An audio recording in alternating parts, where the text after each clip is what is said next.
Welcome to Pro Practice, your guide to piano mastery. I'm Josh Wright, and today's episode is the first ever double feature on Pro Practice, covering two pieces in one video, and that's simply due to the fact that these pieces are so extremely short. These pieces that we'll be covering today are Chopin Preludes Op.28, No. 7, the little A major mazurka-like prelude.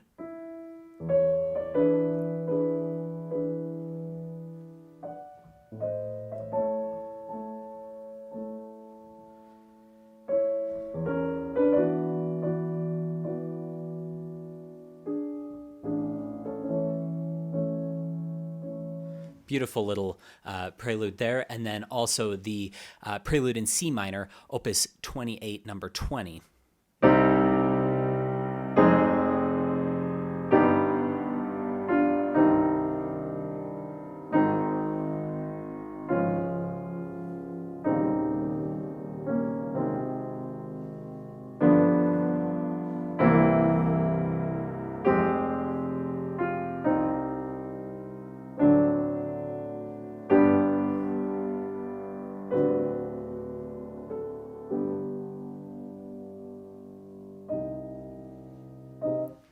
These are honestly two of my favorite preludes, and these are things that could be tackled by a late beginner all the way up to professional level. I don't classify these as beginner pieces. They're part of an entire set that is one of the most sophisticated collections of preludes in the piano repertoire.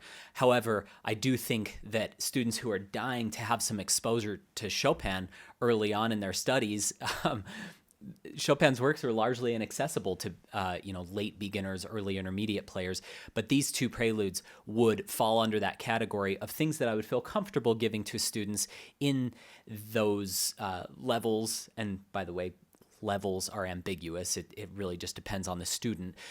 However, these are wonderful little gems, and we're going to cover basics today, but we'll also get into deeper things that if you are an advanced player and you want some extra insight into possibilities with shaping and voicing, we're going to be getting into all of those. So let's just get started. The nicknames for this Opus 28, number 7, Hans von Bülow called it the Polish Dancer. Courteau said it is sensational memories float like perfume through my mind. And this was used by Montpu for his variations on a theme of Chopin, whereas the Opus 28, number 20, was used as a theme for the variations on a theme of Chopin by Busoni and later Rachmaninoff. Rachmaninoff only used the first 8 bars, I believe, and then Chopin later added those other 4 bars. I didn't know that until I was doing research for this video, so pretty fascinating. Okay, getting back to the A major. The first thing that I want you to be thinking of, beyond just getting the right notes and rhythm, is to think of those as dying away. If we speak a sentence, I don't end my sentence strong. That sounds very awkward. I will usually taper off my sentences, so my voice has a somewhat downward inflection, and I think that that can be the case just getting started with this. So the first one is bigger and then come down a little, but not too much, because this is an E7 harmony. It's a little bit of a strange way to start a piece. It's not like unheard of by any means to start on the dominant. However, we're in the key of A major, and then it goes from E7 to A major to there, and then deep breath in again, and then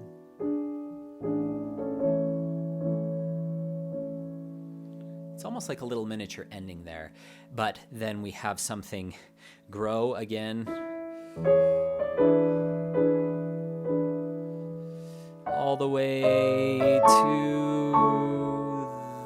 there. Now, right there, that's a big stretch. So what you can do, you can take those with the side of your thumb. I know that's going to feel a little bit strange if you've never done that, but E, A sharp, C sharp.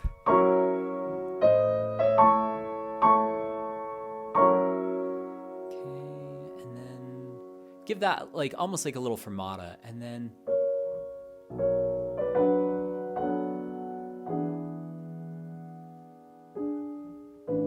now here, I think this is kind of hard to do a sixth and then do that without accenting. So I like to just take the C sharp of that sixth in my left hand. Okay, so okay, and you can either change the pedal there and just let it fade away, or I would probably do, let's see. I think it's a little bit too much, so maybe even change. So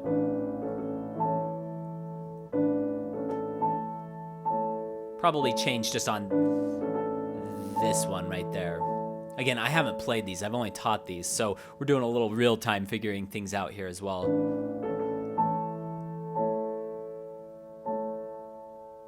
Okay, so that gives you just a little overview. Let's get into just doing some hands alone work to get started with and cover any possible fingerings. If you are a late beginner or early intermediate student tackling this piece, I want to make sure that you're covered with those ideas. So 1, 4, 5, 4, 2, 1.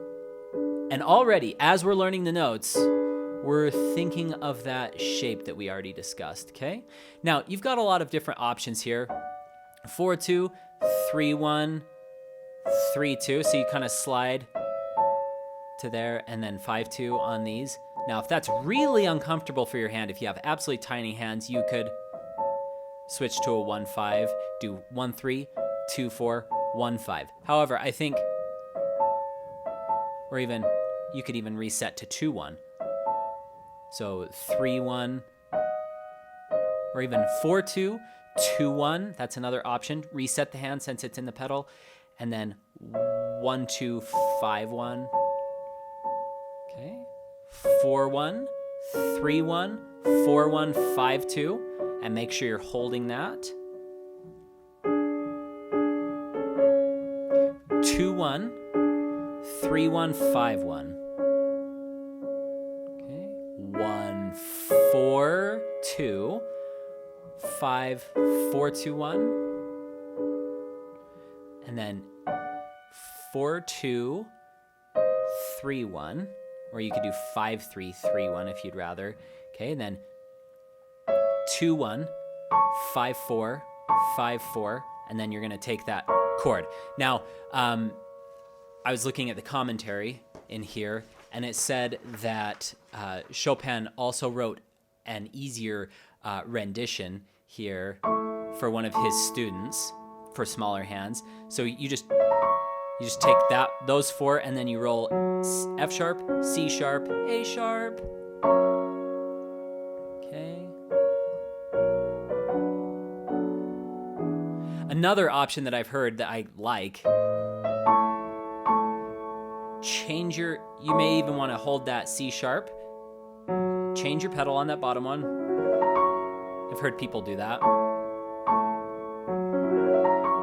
So just rolling the chord, and the way I did that is 5, 3, 2, 1, and then 1, 2, 3, 5, and then cross over to that. Okay, so that's another creative way that you could do that.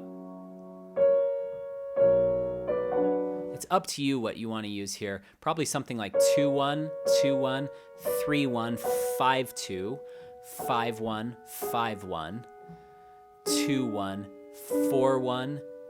Then we're just going to do 3, 1, 5, 2. And you're going to have to train to get that thumb to play soft. So just practice this as a little exercise, kind of stroking the key and then adding that. Because what a lot of students are tempted to do is accent that. We don't want that. Okay, so.